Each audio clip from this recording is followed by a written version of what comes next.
আমরা বিপদে পড়ে আছি। আজ এই পানির তলে আমরা দয়া করি আমরা কিছু সাহায্য করি, মানে আপনারা যেন আখেরের জন্য মানে পাইবেন, আল্লাহ সওয়াব পাইবেন। আমার এই বিপদের থেকে যদি আল্লাহ উদ্ধার করেন। আমার কি বিপদ আপনার কি বিপদ? এই আমার ঘরের ভিতরে একান্টু পানি। ঘর কোনটা? ঘর এই তো সম্মুখে ঘর। এই ঘর? হ্যাঁ, এই ঘরের ভিতরে থাকে এখনো একান্টু পানি। আমি ঘরের ভিতরে যাই চাই না, পরের ঘরে যাই, মানে আশ্রয় লইছি। এখন অন্য জায়গায় আশ্রয় আছেন? যে অন্য ঘরে আশ্রয় হয়েছে, দয়া করে কিছু আমার সাহায্য করে আমাকে বিপদের থেকে উদ্ধার করবে। দর্শক, এই হলো মজিবুরের ঘর। দেখে আমরা একটু ঘরের ভিতরে যাব, চলেন। যে মজিবুরের ঘর করার জন্য আমরা অনেক আগে উদ্যোগ নিয়েছি, এখন পর্যন্ত আমরা শেষ করতে পারি না। অনেকে অনেকভাবে সহযোগিতা করছেন। দর্শক, এই বন্যার এই ক্লান্তি লগ্নে অনেকে ত্রাণ দিয়েছেন, অনেকভাবে সহযোগিতা করছেন, কিন্তু মজিবুরের এইগুলা কি ঘর কিনা আপনারা দেখেন। আমি আসলে হাঁটতেও খুব কষ্ট, এমন পিছলা।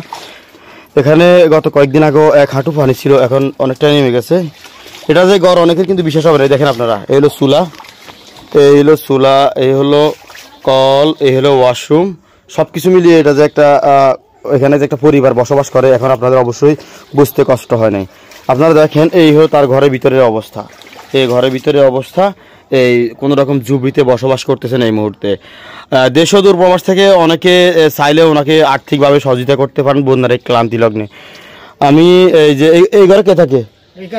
আমার ছেলে থাকতো, ওনার নাই, থাকতে পারে না, অন্য জায়গায় গেছে, অন্য জায়গায় চলে গেছে। দর্শক, আপনার স্ত্রী আসেনি? যে আছে স্ত্রী অসুখে পড়ে আছে, ঠান্ডা লাগে। দর্শক, আপনারা তো অনেকেই দেখেছেন, আসলে এইভাবে কি মানুষ বসবাস করতে পারে? এভাবে কখনো মানুষ বসবাস করতে পারে না। আমরা উদ্যোগ নিয়েছি এই ঘরটি করার জন্য, তো অনেক ভাই অনেকভাবে আমাদেরকে সহযোগিতা করছেন। এই হলো এই সহধর্মিনী ওনার, দেখতে পাচ্ছেন কি অবস্থা। এখন ভালো আছি, আপনারা কেমন আছেন? ভালো আছি। ঘর দুয়ারে থাকতে পারেন না বন্যার পানি, ভালো আছেন কেন? ভালো, এটা তো ভালো, এটাই ভালো। আমার তো এটা ভালো।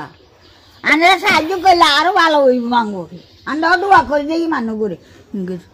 দর্শক, আমরা ঘরের ভিতরে দেখেছি, এই সেই মজিবুরের ঘরটি দেখেন আপনারা, চতুর্দিক থেকে দেখেন।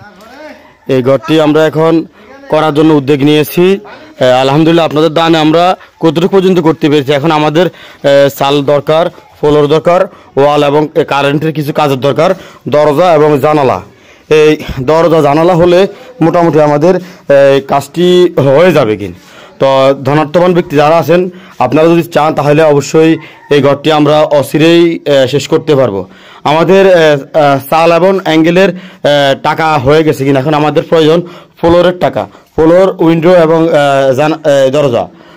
যদি জানালা এবং দরজা এবং ফ্লোর, আস্তর, কারেন্টের কিছু কাজ আছে, কাজগুলো যদি আমরা করে দিতে পারি তাহলে আমরা ওনাদেরকে এই ঘর থেকে এই ঘরে নিয়ে আসতে পারবো। তো আপনাদের সবাইকে ধন্যবাদ দিচ্ছি, আর বিশেষ করে ভিডিওগুলো সবাই শেয়ার করবেন। দর্শক, এমন মানবতার জীবনযাপন আমরা কখনো দেখি নাই। এই ঘরটিকে আমরা না দেখলে কখনোই বুঝতে পারতাম না আসলে মানুষও এইভাবে বসবাস করে।